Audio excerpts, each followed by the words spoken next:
நம்ம தமிழ் சினிமாவில் ஓடிடியில் ப்ரீமியர் ஆன படம் தான் டெடி.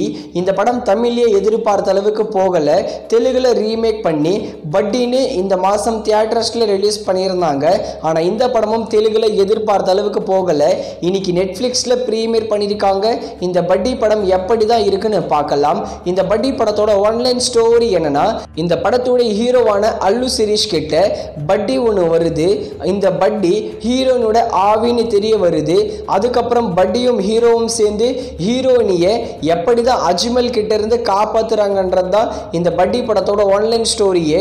இந்த ஸ்டோரி லைன் அப்படியே டெடி படத்துல இருந்து தான் எடுத்திருப்பாங்க. ஆனால் இவங்க நிறைய விஷயங்களை சேஞ்ச் பண்ணியிருக்காங்க. தமிழ் படத்தை கம்பேர் பண்ணும்போது தமிழ் படமே சரியா போகல தான். இவங்க தெலுங்குலையாவது நல்லாவே எடுத்திருக்கலாம். ஆனால் தெலுங்குல இன்னுமே சொதப்பி வச்சிருக்காங்க. டெடி படமே ஹாலிவுட் படத்தோட ரீமேக் தான். இவங்க ஹாலிவுட் படத்தையாவது காப்பி அடிச்சு எடுத்திருக்கலாம். அதுவும் பண்ணல. நாங்க வித்தியாசமா பண்றோம்னு சொல்லி ரொம்பவே சொதப்பி வச்சிருக்காங்க இந்த பட்டி படத்தை.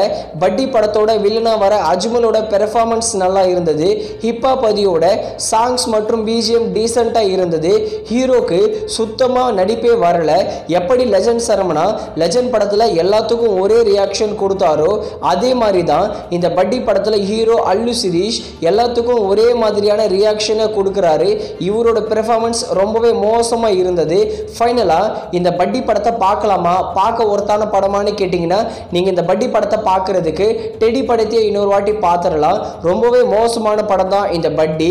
பட்டி படத்துக்கு நாங்கள் தர ரேட்டிங் 5க்கு 2 கொடுக்கலாம். அதுக்கு ஏற்ற படம் தான் இந்த பட்டி. இந்த பட்டி படம் இன்னைக்கு நெட்ஃப்ளிக்ஸில் தமிழ் டப்பிங்லேயே அவைலபிளாக இருக்குது.